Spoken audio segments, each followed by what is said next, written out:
Hey, welcome to Just Salvos this week. We are talking about asylum seekers. Before we start, it's probably worth saying we are jumping, I hate to say ahead of the queue a little bit, we're jumping ahead a little bit. We're not going to be talking about the basic issues of asylum seekers. You know all of that, we know all of that. We're really looking at some of the real meaty concerns that we have around Australia's treatment of asylum seekers. So if you'd like some basic information, jump on our website, justsalvos.com, and you'll find plenty there. Today, our guest is an absolute expert in the field. We have basically got a pair of eyes from Christmas Island. Her name is Michelle. She's studying her PhD in Christmas Island issues. She's spent 2 years on Christmas Island. She's spent time in Malaysia. She's spent time in Afghanistan. We couldn't possibly have anyone more informed to join us today. Michelle, we're so excited to have you. Thank you for having me. Let me ask you first of all, Australia and its taxpayers are paying a lot of money to put these asylum seekers on a lovely tropical island. What on earth is their problem?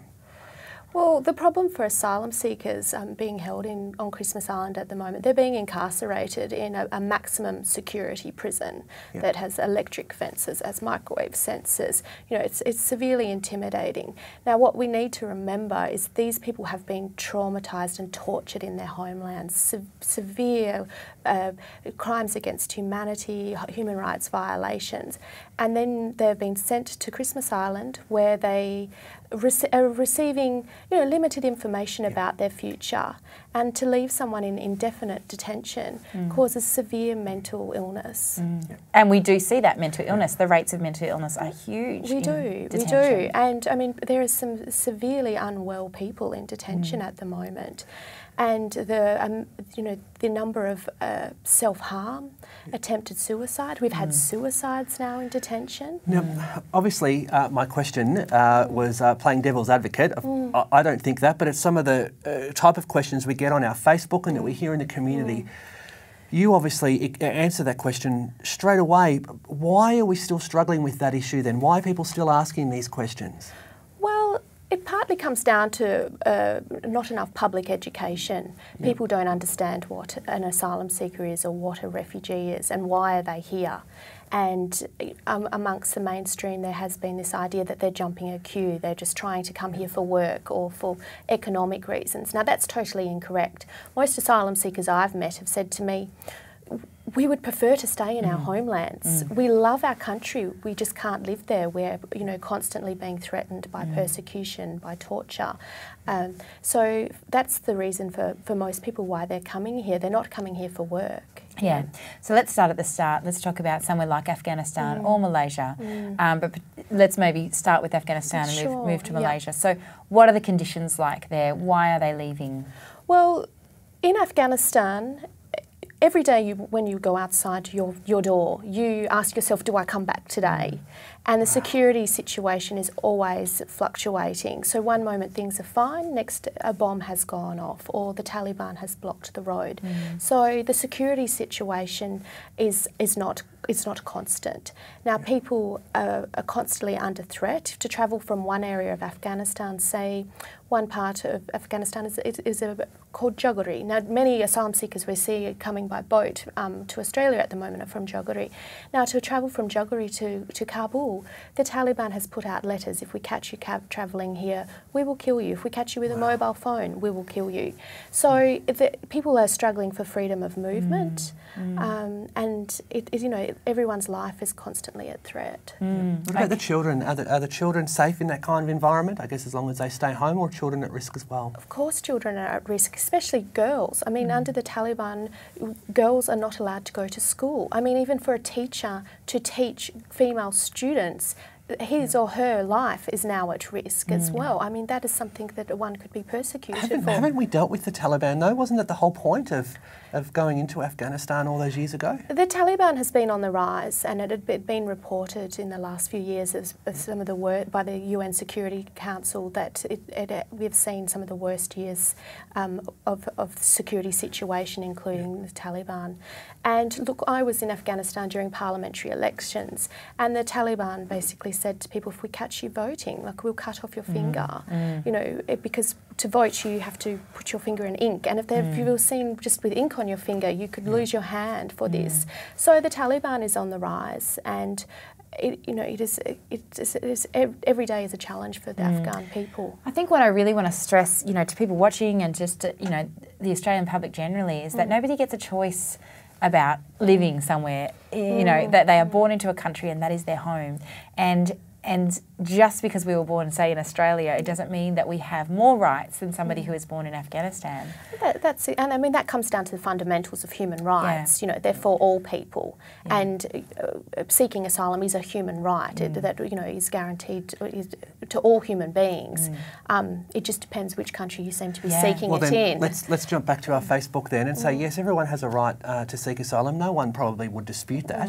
Why don't they just join the queue like everybody else? I mean, that's a common question, you know, and this idea or notion that there is a queue. Now, there is no queue. For example, in Afghanistan, to go to the Australian Embassy can't even operate out of Kabul at the moment. So you can't go fill out a visa application to come to Australia. In Malaysia, you're dealing with 94,000 approximately other refugees, and Malaysia's not a signatory to the country, to the Refugee Convention, beg your pardon. So there is no queue. This is just a myth. It's a convenient myth. It's something that we would love for there to be a queue. Then it would be an ordered system. Unfortunately, there is nothing ordered about the chaos of these people's lives. And that is why this idea has been used by politicians, by having a queue and means that they can take control of our borders. Now, what exactly are we taking control of? We're taking control of innocent people that are trying to find safety and freedom. So then tell us a little bit about Malaysia, because you spent some time there as well recently. Yeah, I did. And look, in Malaysia, the situation is once again really difficult for people. They have no rights to education, to health, for work. I knew of one Afghan refugee, a young man who'd been working for 6 months in a restaurant. When it came to the end of the 6 months, they said, "We don't need you anymore, go away," and he wasn't paid. Another Afghan woman I met, her son was taken to a prison in Malaysia. He was killed in the prison. So people risk having their UNHCR cards confiscated. In order to get those cards back, you'd have to pay bribes. People don't have money to pay for bribes. And life is really, really difficult for those people that are waiting in the so-called queue in Malaysia. So they make it potentially from Malaysia to Indonesia. Indonesia, and then make their way to Australia then. And people are put on boats, very unseaworthy boats. Most people have said to me they just never ever thought that is what they would be getting on. And have they paid in advance? Is that why they go through with this? You know, we keep hearing about these leaky boats. People are risking their lives on leaky boats. They obviously don't know when they pay that they're getting a leaky boat? I don't think people know entirely. I mean, we do live in a globalised world, so there is some information that is disseminated around. But I think people also have to weigh out that option. Do I stay in my homeland and die, or do I die trying? And that is what many people have said to me, you know, that they've, even on the boat journeys, I remember one young man, he was 17, there wasn't even any space left on the boat. He had to sit on the motor all the way from Indonesia until How long is the journey? It can range from up to 2 days to 7, 8 days. It just depends on the boat, the sea conditions as well. So then potentially then taken to Christmas Island once they're intercepted. What are the conditions like on Christmas Island? We really need to know, I think, beyond just the boats arriving, what we're talking about here at Christmas Island. So what we're seeing there was we're seeing two different detention centres. We're seeing, as I began today, I spoke about the maximum security prison, where we've had men in there that have been there for 15 months and have never even been outside. I always remember one man that was incarcerated in detention on Christmas Island, and after 12 months he said to me, "Do you know, Michelle, it's been 12 months since I've seen a child." So for you know, for things like that, and many of these men have their own children and wives back in their homelands as well.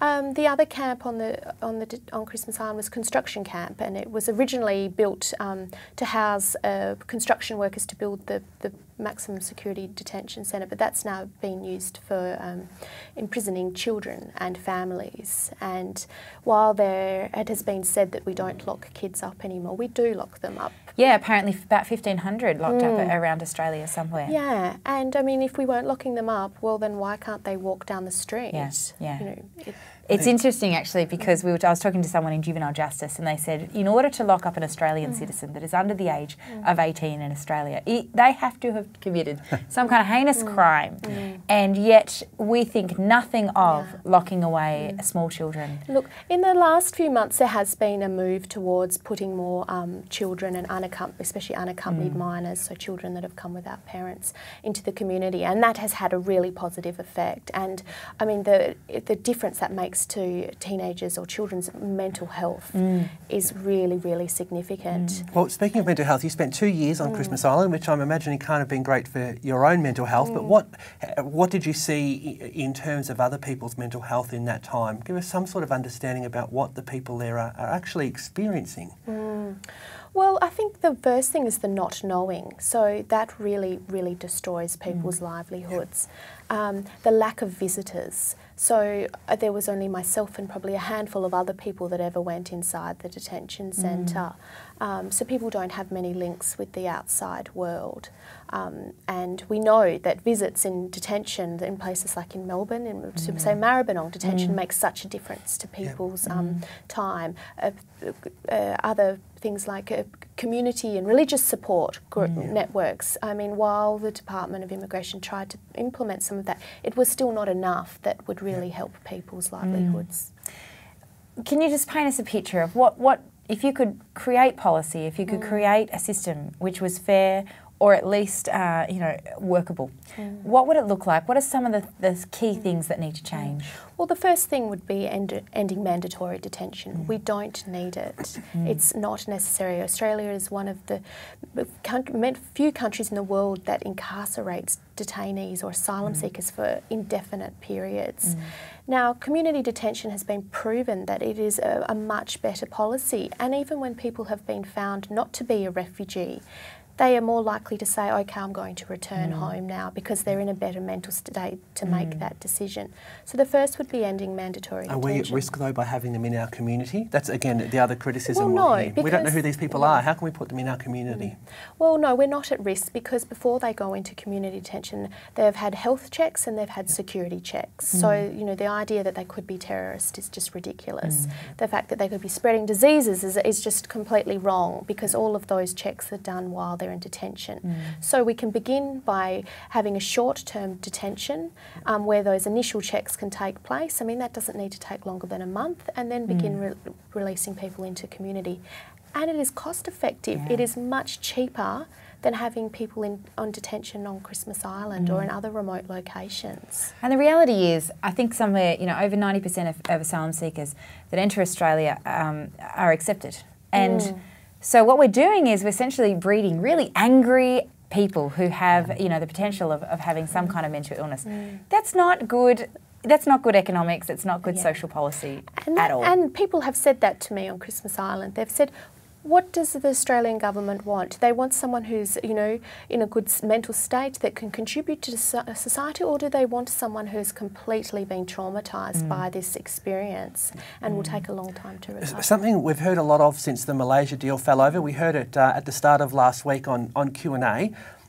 Was border security, border security, border security, number one. That's the catchphrase of the moment, it would seem. The other one is this idea of needing to send out a message to the people smugglers and to stop the boats, to stop people risking their lives on these leaky boats. That's why we're looking for another option. That's why we're looking at Nauru or Malaysia or, Christmas Island. Is there merit in those arguments? Well, it's not about border security. I mean, the people that are coming here are not terrorist threats, so that's completely wrong. Again, worth noting that a terrorist has not been, we've never discovered a terrorist. And terrorists don't work like that. I mean, why would you come on a boat where you will be going to be scrutinised by ASIO, by the Federal Police, by Immigration, by Customs? You would not come that way, so that is just wrong. The other issue is we need to end mandatory detention, as I mentioned earlier. And it also, also about regional dialogue and engaging with other countries where people are coming from as well. I mean, there has been an increase in the number of people from Indonesia that are being resettled from UNHCR. I think it was before Australia was taking 50 people from UNHCR in Indonesia. It's been increased to about 500, I think, now. And I mean, that's a way of stopping people getting on boats. Let's look at proactive solutions. Yeah. If there's hope, then you won't take the option that seems like your only hope. Look, we have to finish up. Thank you so much for your time. Do you want to just tell us just very briefly about your organisation and how we can help or some suggestions of things we could do? Well, you can go onto the website as well. So that's www.asci.org.au. If you have a look on there, you can look at ways to assist people. So, and one of the projects is the letter writing project. Excellent. So you can write to asylum seekers on Christmas Island. So we can actually get involved ourselves? And anyone can. Wow. It's very easy. Just log onto the website. You just need to register, and we will organise for you to make a pen friend with an asylum seeker and give them hope, friendship. And when people are stuck in places like Christmas Island, you know, getting these letters of hope really helps people get through their difficult times. Fantastic. Well, all those information is not only on the screen for you to see just then, but on our Facebook and also our webpage, www.justsalvos.com. Michelle, you have opened our eyes in amazing and also disturbing ways. Thank you so much for joining us, and good luck with the movement.